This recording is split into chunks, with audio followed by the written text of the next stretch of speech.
Greetings, YouTube friends. Get down on your bad selves. I've got some props for this video. I have the largest sphere I could find for my Earth model. And I brought a second prop with me. My keys for my gravity demonstration. I'm Rock coming to you folks in YouTube land. It's Thursday, August 22nd, 2024, here in North Royalton, Ohio. I've got 29 slides, so let's get started. The title of this video is The Lost Book of Enki Kicks Genesis Butt.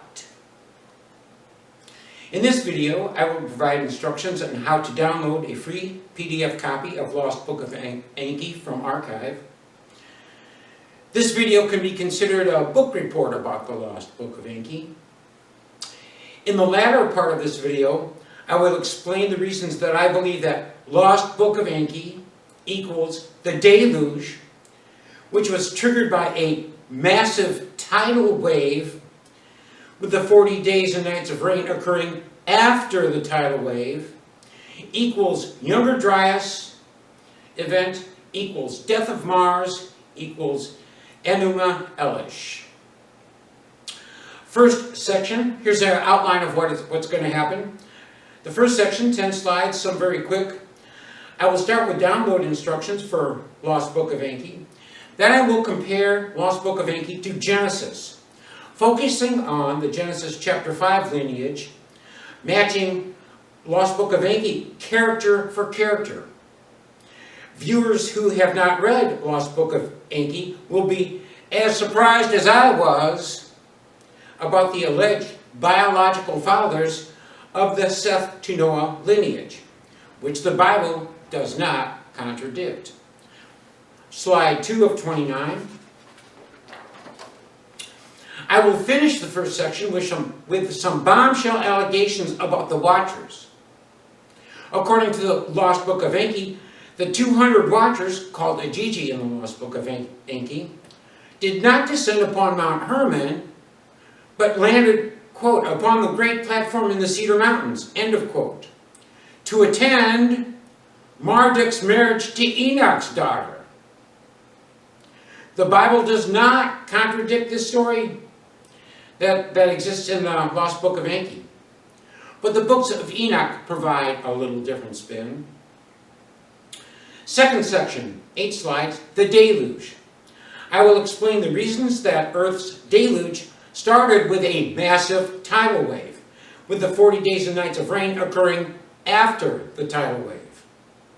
The massive tidal wave described in Lost Book of Enki matches my 40-year belief that the 12,000-year-old catastrophes on Earth occurred when Earth's moon entered into orbit around Earth, suddenly tipping Earth from 0 degrees tilt to 23.5 degree tilt.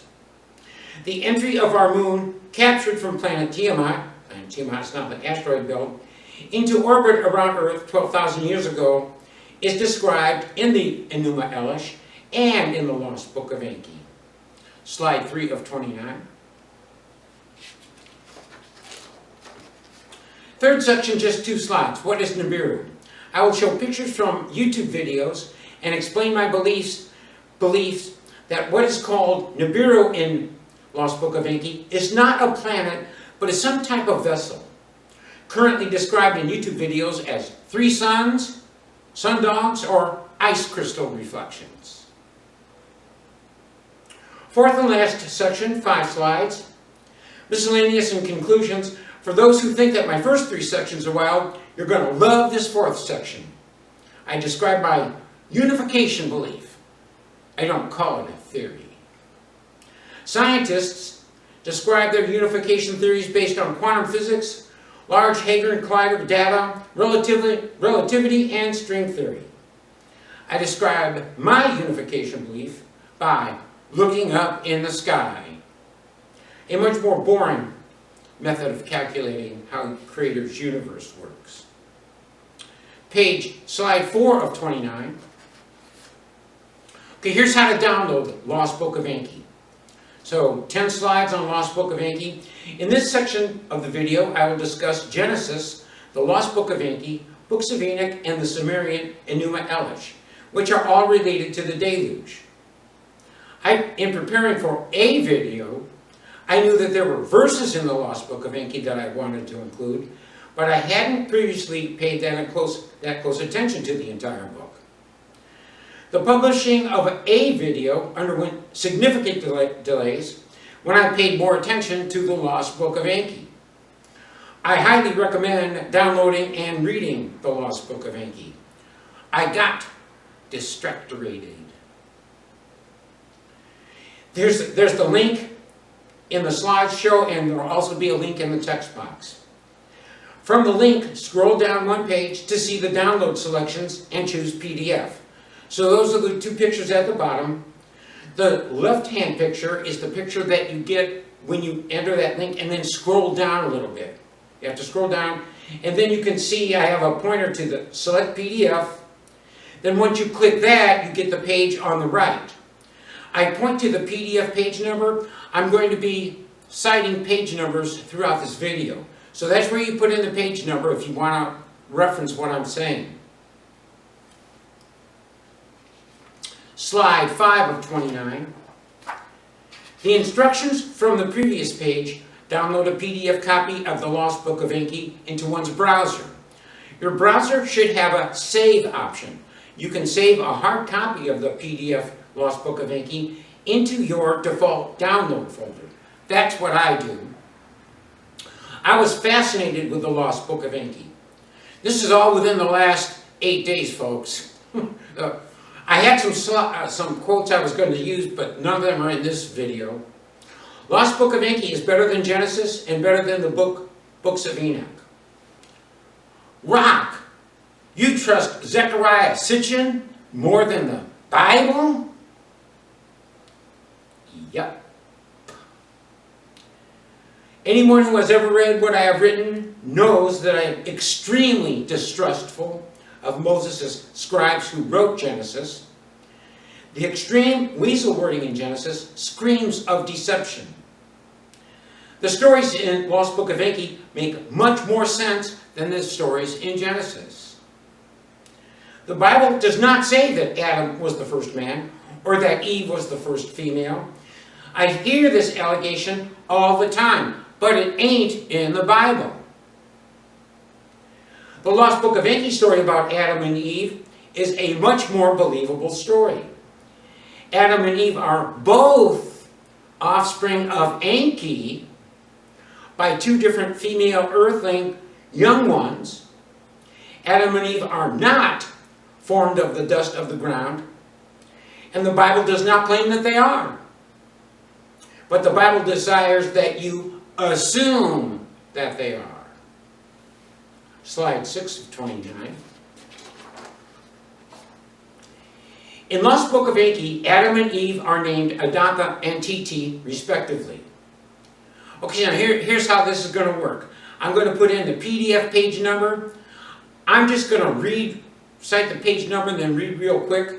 But if you want to see the page number, go back to that PDF copy that you have, type the page number in, and everything between quotes you will see on that page.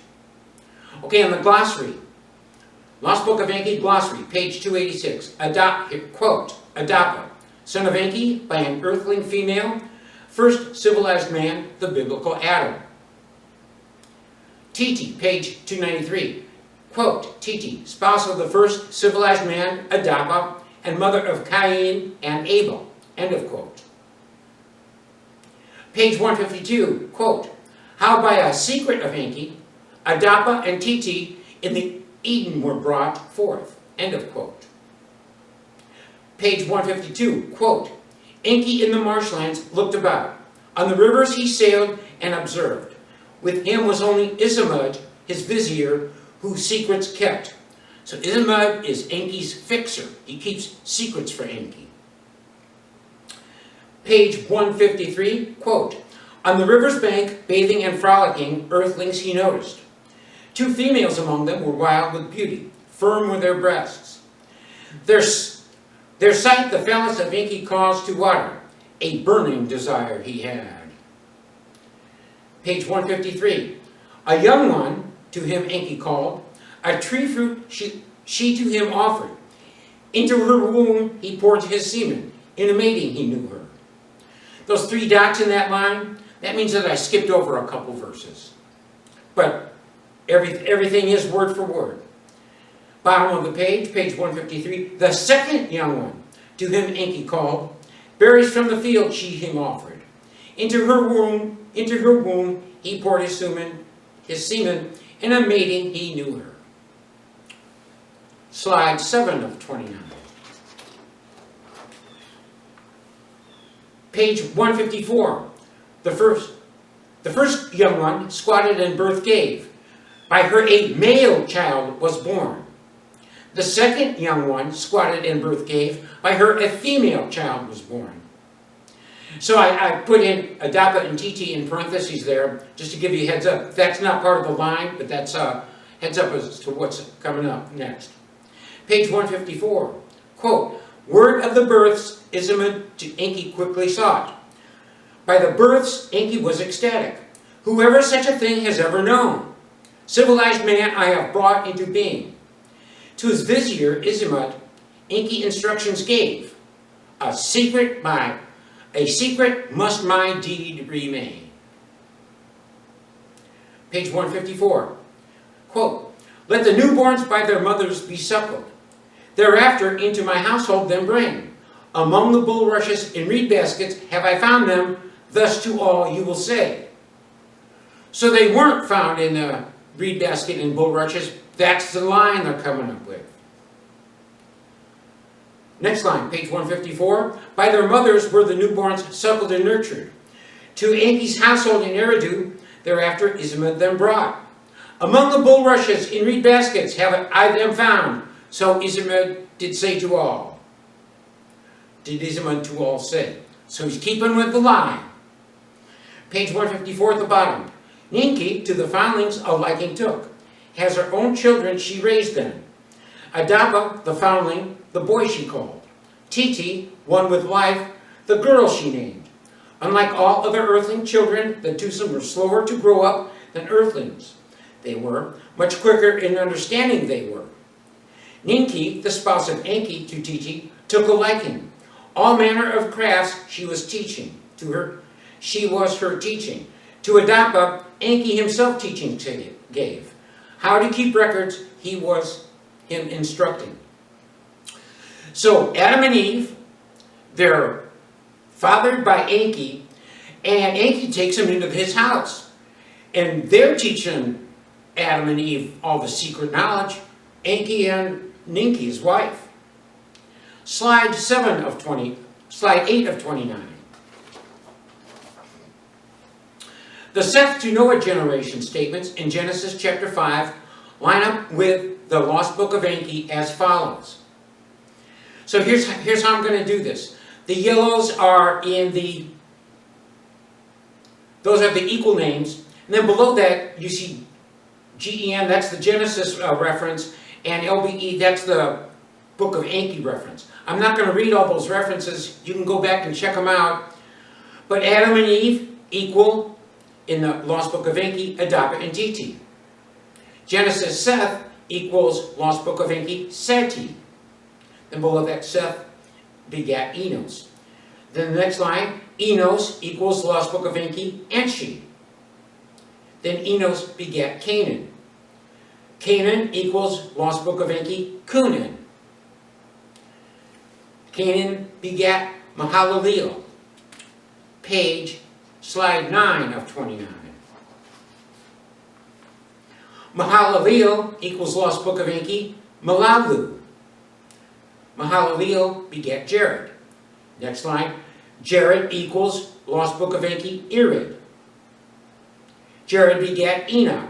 Enoch equals Lost Book of Enki, Enkime. Interesting name. Enoch begat Methuselah. So at the bottom of the page, Methuselah equals Lost Book of Enki, Matushal. Matushal begat Lamech. slide 10 of 29.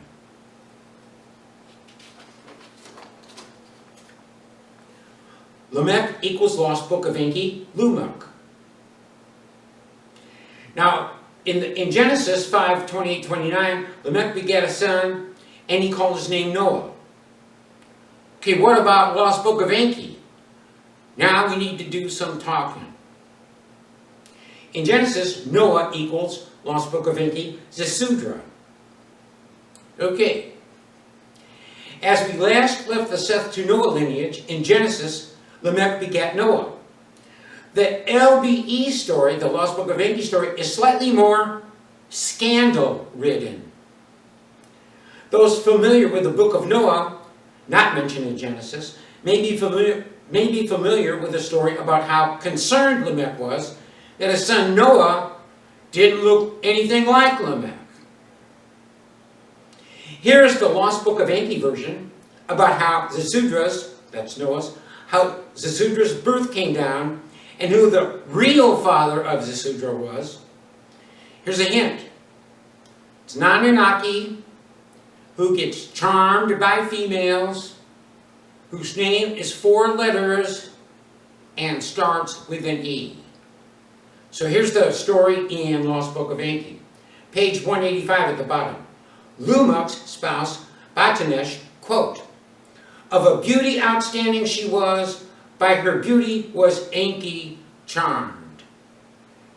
You're starting to put together those hints yet? Slide 11 of 29. Next line. Enki to his son Marduk sent, a word did send, "To your domain, Lumuk, do summon." End of quote. Enki wanted Lumuk out of town. A couple lines later, Enki visits Batanash. Page 186, first 2 lines. On the roof of a dwelling when Batanash was bathing, Enki by her loins took hold, he kissed her, his semen into her womb he poured. Then my favorite part of the Lost Book of Enki, when Lumuk, who has been absent, returns to see his brand new son, who doesn't look anything like Lumuk, and Methuselah, Lumuk's father, suspects there might have been some cheating going on. Just as in the Book of Noah. So page 186, quote, "Is one of the Ajiji the boy's father? Of Batanash, Methuselah the truth demanded." Response, quote, "None of the Ajiji is the boy's father. Of this upon my life I swear." So did Batanash him answer. That response was true. None of the Ajiji were the boy's father. Enki was Noah's father. Want to hear about Enoch, Marduk, and the Watchers, who were invited to the marriage between Marduk and Enoch's daughter, named Sarpanit, in the Lost Book of Enki? Hey, I didn't write this stuff. I'm just reading what I read. So you can accuse me of believing it, but you can't accuse me of making it up. I'm reading this from somebody else. Slide 12 of 29.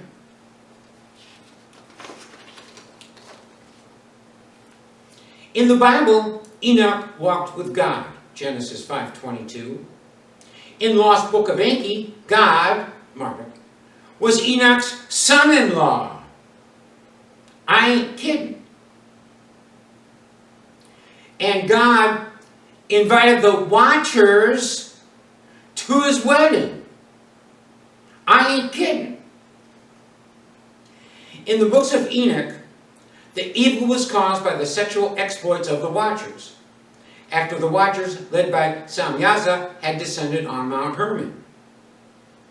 In Lost Book of Enki, the sexual exploits of the Watchers occurred after the sexual exploits of the Anunnaki. The Watchers landed at the, quote, great platform in the Cedar Mountains, end of quote. Sounds like Baalbek. To attend Marduk's wedding to Enoch's daughter, Sarpanit. No kidding. Here's some direct quotes from Lost Book of Enki with some comments. Page 180, Marduk. Quote, a daughter of Enki, my fancy caught, her to espouse I wish. Page 180, quote, let it so be, Ninki said. Let it so be, Enki also said. Page 182, in Eridu, a wedding celebration, Ninki for Marduk and Sarpanit arranged, end of quote. Page 182, Ijiji from Lamu in great numbers came, end of quote. Lamu is Mars. Ijiji are the Watchers. Page 182 at the bottom, page 182. Only 1/3 of them on Lamu stayed. To Earth came 200. Page 13 of 29, slide 13 of 29. Page 182, quote, to be with their leader Marduk, his wedding celebration to attend was their explanation. That's why the Watchers are down here. Page 183, quote, by the time of Marduk's wedding, 200 of them on the landing place descended. Upon the great platform in the Cedar Mountains, they came down. End of quote. Sounds like Baalbek, not Mount Hermon. Hey, Book of Enoch fans, there's your 200 Watchers descending to Earth. They're on Earth for Marduk's wedding. Page 183, quote, after the wedding ceremony of Marduk and Sarpanit had taken place, by a signal prepared, Shamgaz to the others assigned gave. An earthling maiden each one of the Ijiji seized. By force they them abducted. To the landing place in the Cedar Mountains, the Ijiji with the females went. Into a stronghold, the place they made. To the leaders a challenge they issued. End of quote. Page 183, right before the space there. Quote, alarmed the leaders were of Marduk, the Ijiji commander, charged to take, they commanded. Marduk was in charge of the Watchers. He was their commander. At the bottom of page 13, in the Lost Book of Enki account of the Ijiji, descent to Earth, the Ijiji did take wives as in the Book of Enoch. But in the Lost Book of Enki, there are no allegations of giant cannibals, and it appears as if the Anunnaki are the group playing with the genetics. Next up, the deluge. What was the deluge? Slide 14 of 29. Okay, we've got 8 slides on the deluge. I love what Lost Book of Enki has to say about the deluge. One of the observations in Lost Book of Enki matches a soapbox upon which I have stood for 40 years. Lost Book of Enki claims that the deluge started not with rain, but with a massive tidal wave. The 40 days and 40 nights of rain occurred after the tidal wave. And here's the references in the book, page 204, quote, button up the hatch, Ninagal to Ziusudra shouted. 9 lines later, quote, all at once a tidal wave arose, the very skies was the wall of the waters reaching, end of quote. Page 2, so that's the tidal wave. Then the rain starts, page 205, that's a page later. The sluices of heaven opened, a downpour from the skies upon the earth was unleashed, end of quote. And then on page 206, but the rains from the skies for 40 more days and nights continued, end of quote. What on earth could cause a massive tidal wave, as I have believed for 40 years? How about this? Earth suddenly tipping from 0 degree tilt to 23.5 degree tilt in a day or less when the moon entered into orbit around the Earth. Each degree of latitude is 60 nautical miles.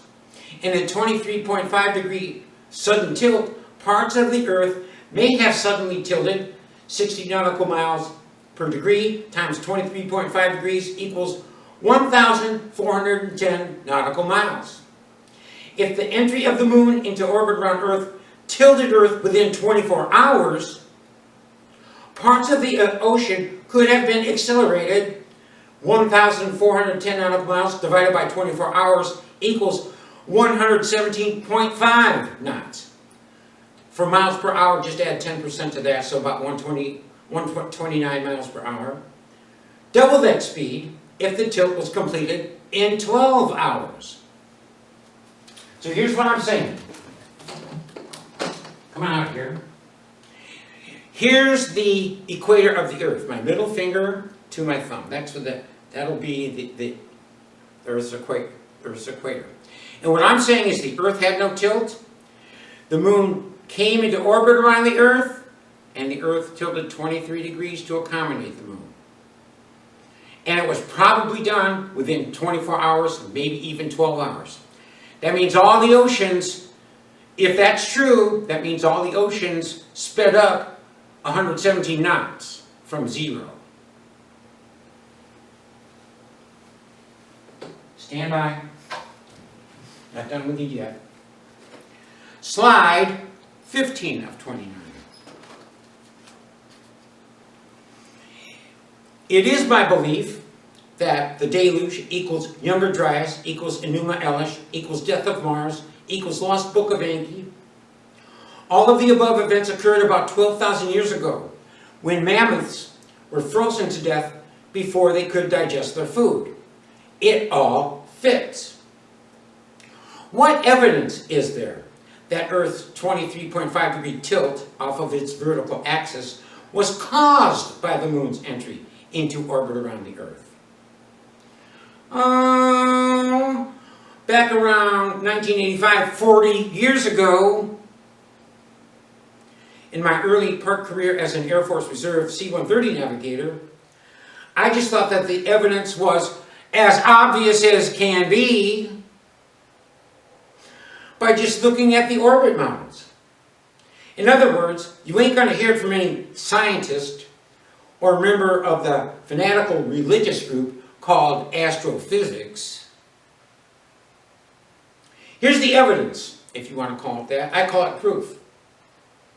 During Earth's 365-day year, the average track of the sun over Earth's surface is Earth's equator. Starting at the winter solstice, the sun tracks over Earth's surface at the 23.5 degree south latitude line. That's at winter solstice, at 23.5 degrees south. At the vernal equinox, start of spring, the sun tracks over the equator for a very short time. Slide 16 of 29. At the summer solstice, the sun tracks over Earth's surface at the 23.5 degree north latitude line. The sun then crosses the equator at the autumnal equinox, start of fall, and returns to its 23.5 degree south declination at the winter solstice at the end of the 365-day complete cycle. During this 365-day cycle, it can be said that the average track of the sun over Earth's surface is Earth's equator. In different terms, the average declination of the sun over a 365-day cycle is 0 degrees north or south. So I hope that's obvious to everybody. You have the keeping Earth steady. The sun goes from here to up here and then back. But the average is the equator. That's the average track of the sun over Earth's surface.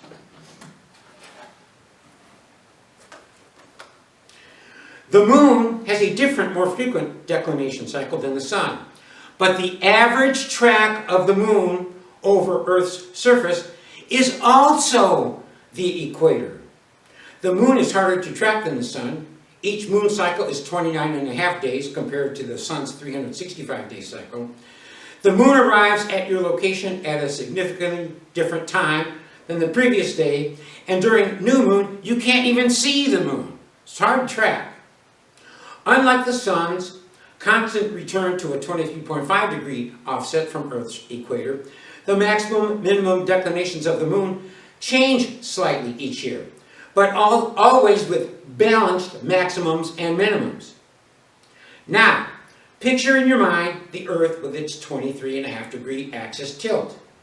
If you could, what would be the result if you kept the current sun and moon tracks the same, but straightened out Earth's tilt to 0 degrees? Slide 17 of 29. The sun would not only average an equator track over Earth's surface, the sun would always track over Earth's equator, and there would be no seasons. Conversely, the moon's current average track, if Earth lost its tilt, would be a great circle with an angle of incidence of exactly 23.5 degrees, the exact amount of Earth's current tilt. One more time. Model Earth. So here's the Earth with its 23-degree tilt. Both the sun and the moon average the Earth's equator. Now, if you straightened out the Earth, keep those tracks the same, then the sun is always tracking off over the Earth's equator all the time. We don't have any seasons. Conversely, if you take the current track of the moon at this 23.5 degree tilt and straighten out the tilt to no tilt, the angle of the moon's great circle current path is exactly 23.5 degrees from where the track would be if Earth were straightened out. There's an exact 23.5 degree angle of incidence, which equals Earth's current tilt.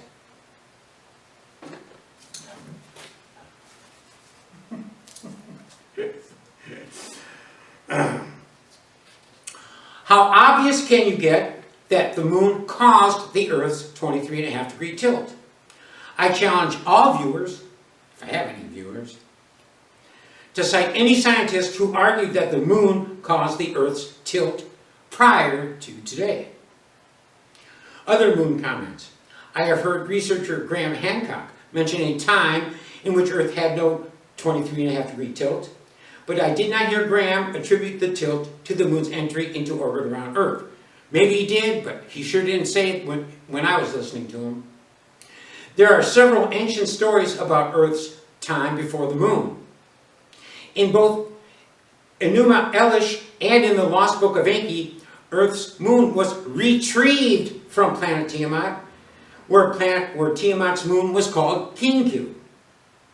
Implied in Enuma Elish, but explicitly stated in Lost Book of Enki, the moon entered into orbit around Earth when Marduk returned from the battle with Ti-Amat with the tablets of destiny which Ti-Amat had stored on her moon Kingu.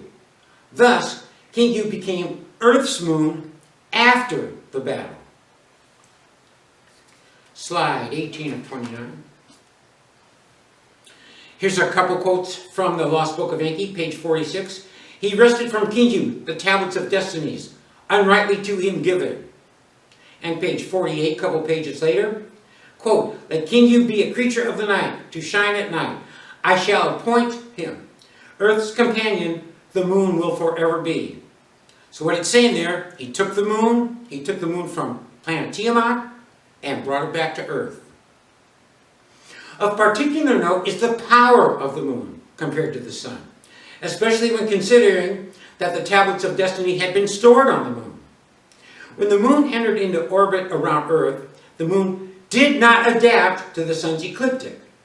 In other words, why didn't Earth maintain its 0 degree tilt and the moon adapt to the 0 degree tilt? I guess I will need you one more time. So here's what I'm saying. I am saying that when the Earth entered into orbit around when the moon entered into orbit around Earth, it caused it to tilt.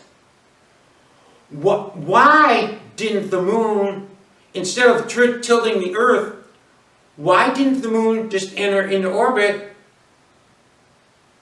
on the sun's ecliptic, just like the Earth was previously? The moon has more power, has more magnetic power over Earth than the sun. That's why. It was the Earth that tilted, not the moon that changed.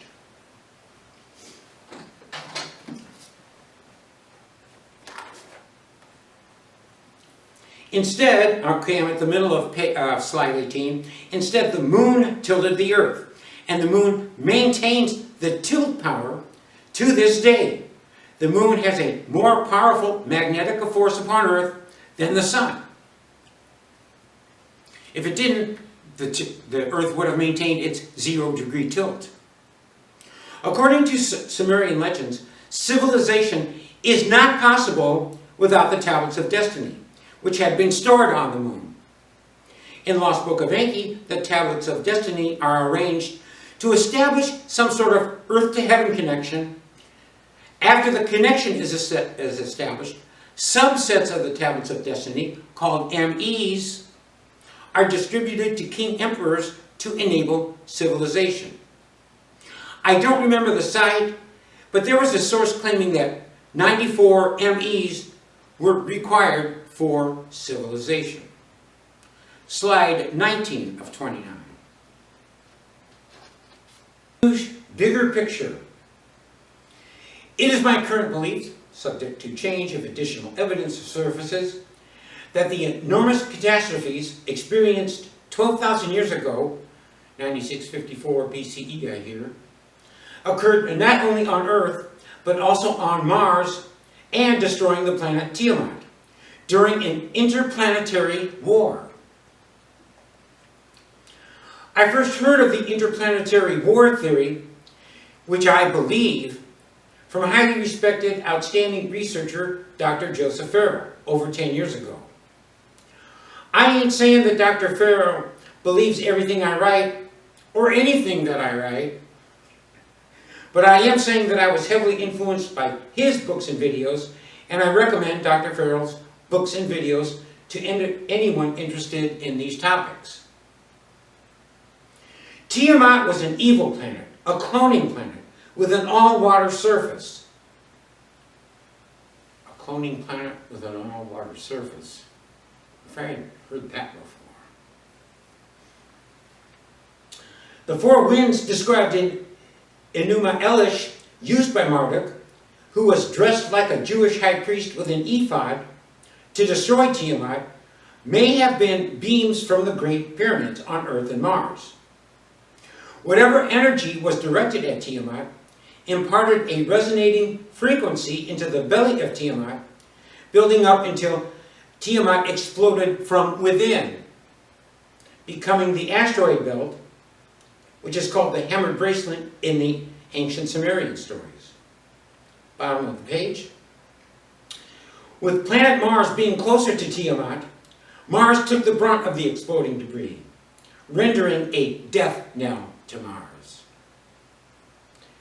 If Mars ain't already dead, it will soon be completely dead and will not revive.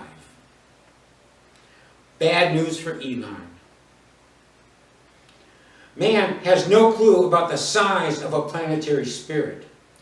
The destruction of Ti-Amat required the resonating power of 2 other planets, at least. Planting some ferns on a dead planet corpse will not resurrect the planet. Slide 20 of 29.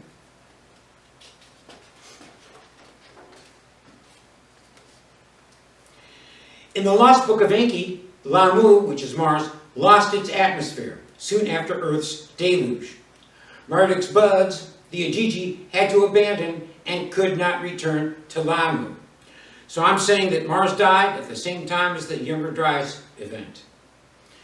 2 verses from books of Enoch. First verse. In the book of Enoch 65.1, the book states, quote, Noah saw the earth had tilted and that its destruction was near. The first comment can be found at the following link.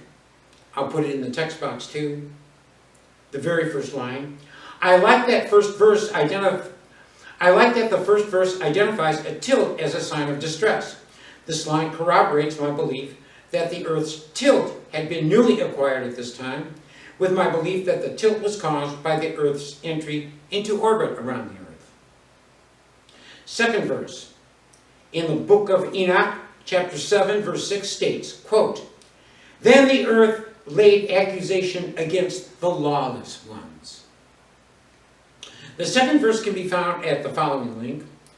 In this short page of verses of the last verse, I really like the second verse because it is so unlike almost all other verses in the Bible or in other ancient records.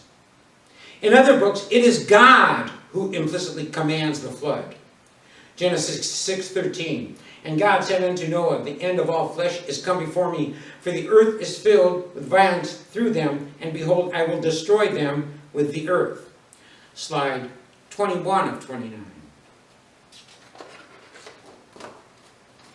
I really like the unusual reference in the second Enoch verse that it was earth who laid accusation against the lawless ones, not some two-bit God. The Anunnaki were the lawless ones. On rare occasions, the Anunnaki don't realize that they're letting some truth leak out. The entity Earth in the second Enoch verse is the entity that I call Creator's universe, or sometimes Creator's design. On planet Earth upon which man resides, the planet Earth upon which man resides is an organism. Earth is an organism whose physical size and whose spiritual size man cannot comprehend. Earth is Creator. Earth is man's host. Man should not be fucking with the health of his host. If man's host dies, man dies too, and that would suck. I use language that is needed when the matter is of utmost importance, so that the audience can understand. Summary of the deluge. The deluge was a massive tidal wave. There were 40 days and 40 nights of rain, but the rain did not inundate Earth until after the tidal wave. The rain was a symptom of the deluge, not a cause. In Genesis 6:13, God implies that He is imparting the destruction. I don't buy it. It is my belief that the Anunnaki had so stupidly and arrogantly mismanaged Earth that the Anunnaki could not prevent the deluge. Slide 22 of 29. 2 pages on Nibiru. What is Nibiru, the home planet of the Anunnaki? Zecharia Sitchin claimed that Nibiru possessed a 3,600-year orbit around the sun. I don't buy it. Anunnaki claimed that gold mining was required to heal Nibiru's atmosphere. What type of healing is required when Nibiru is beyond Pluto? It is my belief that Nibiru is not a planet, but is some type of vessel. Man is Anunnaki food. Anunnaki ain't going to leave their food source for 3,600 years at a time. On the next page, I will show some screenshots from YouTube videos, usually called Three Suns or Sun Dogs. That is currently my best guess at the identity of Nibiru, which remains cloaked most of the time.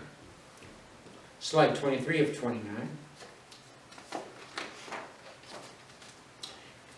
Okay, up at the top is this Nibiru.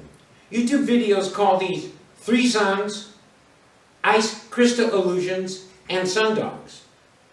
What I see is a sphere close by Earth. Light in the center is a top-down look on a large pyramid. Lights on the sides are side views of smaller pyramids. Probably a pyramid on the back side. Now this is a wild guess by me, but look at the picture on the right. It has like a diamond shape, like it has a square base. The lights look curved between these. And there's at least, I'd say, half a dozen of these videos on YouTube that show this object. Now two pictures on the lower left-hand side, those weren't in a video about sun dogs or three suns. Those were in a video about Antarctica, and I was just watching the video, and there they popped up. So I took screenshots of those too. So this object, or whatever it is, seems to pop up around the poles. The bottom ones are at Antarctica, and the other ones are usually either northern Russia or northern China. Slide 24 of 29. 6 more slides left. Miscellaneous in conclusion.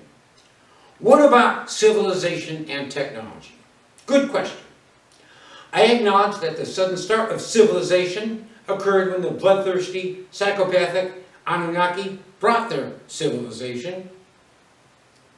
It is my belief that the Anunnaki did not impose civilization to be nice guys to man, any more than America or Britain imposed their civilizations on third world countries to be nice guys to the third world populations. Don't get me wrong, there are lots of features of civilization that I greatly admire and wish to keep. One possible future scenario I envision is to keep the portions of Anunnaki civilization that we like, throw out the portions of Anunnaki civilization that we don't like, while the Anunnaki are being expelled from this planet. The world is currently witnessing a level of insanity that seems unbelievable. Anunnaki civilization has turned on man and has caused irreparable damage to the earth. The main problem with Anunnaki civilization is its top-down structure. A top-down structure allows evil individuals to gain control of the highest levels of authority by using money to ensure that only individuals capable of reaching the highest levels of authority are those individuals with an Anunnaki agenda. Slide 25 of 29. Probably the most effective tool to enable cheating is the secret ballot. I was told by my 5th grade teacher in 1963 that the reason that ballots are secret is to prevent the government from attacking those who oppose the government. How's that working out?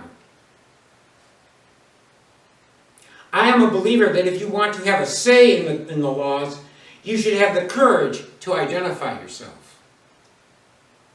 Is it possible to design a civilization in which ballots are open, not secret, resulting in a structure in which decisions are made bottom up? Currently, there appears to be no possibility of changing a government structure that has been in place for at least 241,300 years. That's the Sumerian Kings list. However, we have already entered an age in which communication between individuals can no longer be totally controlled by the government. A flow of information that has not been available for 241,300 years. I have envisioned a civilization structure consisting of multiple tiers, say possibly 5 tiers. At the bottom tier, citizens open vote for a chief, with a limit on the number of individuals and a limit on the geographical size, which can vary from region to region. Slide 26 of 29. The ordinary Joe tier, like everybody like us, called the first tier, votes for the second tier, called chief tier. Chief tier has authority for decisions and enforcement. The top tier, in this example, the 5th tier, only has authority for best practice recommendations and coordination with 0 enforcement authority. If 5th tier desires its policies to be followed, come up with some good ideas. Each tier votes for the immediately superior tier, immediately above its own tier. Citizens in the first tier open vote for chiefs in the second tier. Only chiefs in the second tier open vote for state chiefs in the third tier. Only state chiefs in the third tier open vote for regional chiefs in the fourth tier. Term limits will be required for each position.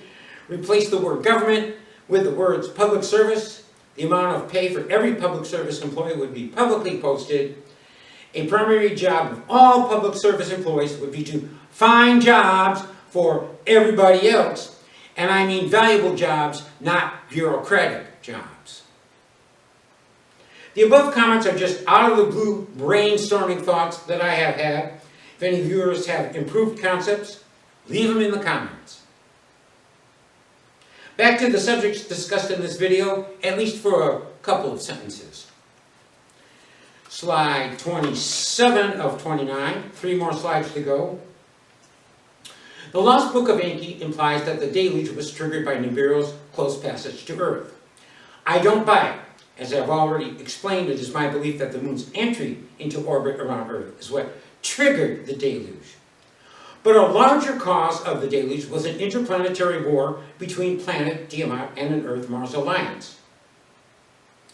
I totally dismiss any explanation that includes planets running into each other, including Zecharia Sitchin's explanations. Planets don't do that. Science seeks a unification theory. I've got my unification theory, and it's called electromagnetism. And that's all. The force that scientists call gravity is obviously a subset of magnetism, of electromagnetism. It's that simple.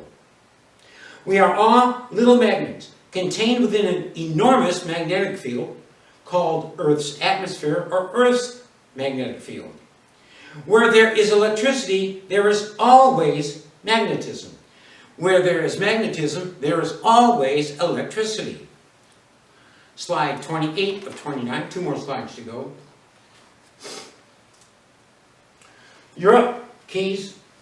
Your big showbiz debut. If you hold your keys above your head and let go of your keys will fall to the ground.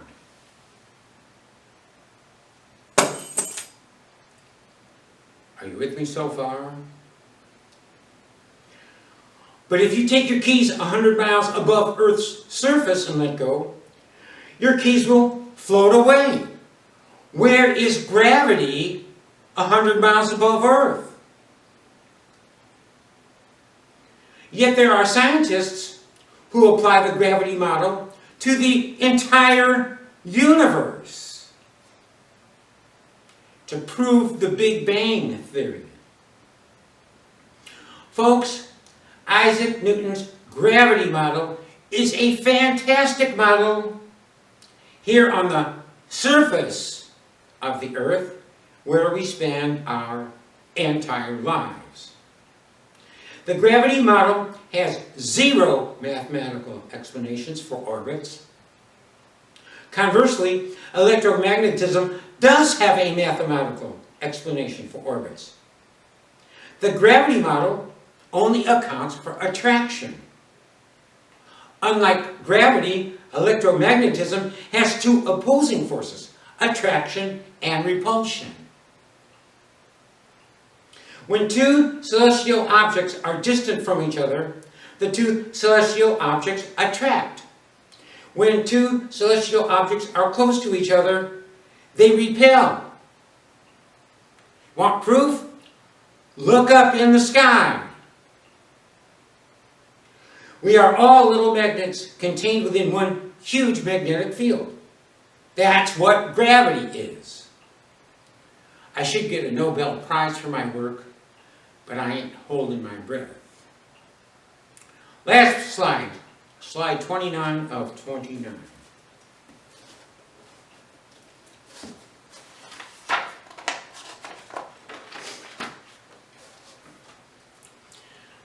The gaslighting that science is perpetrating upon man is despicable. Folks, here's something else you need to know. Contrary to the claims of science, computer modeling does not equal science. I have read comments, computers prove the Big Bang. Computer modeling equals video game programming. The result of a computer model will equal the algorithms and data input programmed by the programmer who gets paid lots of money to prove whatever he's being paid to prove. When a new galaxy is discovered, do you think that they rerun their simulation with a new galaxy included, which could affect the results? What algorithms are used by scientist programmers to mathematically explain solar wind, the force that pushes comets away from the sun? I have heard scientists describe the force behind solar wind as, quote, gravity and other forces, end of quote. Folks, gravity and other forces equals not gravity. There are 0 programmers who have a thorough understanding and mathematical formulas for all objects in the universe and for all forces in the universe. Shocker. Folks, the definition of apocalypse is an unveiling, a revelation of knowledge. There is a great awakening happening right now. Keep your eyes and your mind open, and thanks for watching.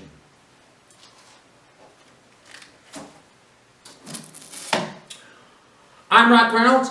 I'm pleased as punch to have had this opportunity to provide for your educational needs and conspiracy needs too.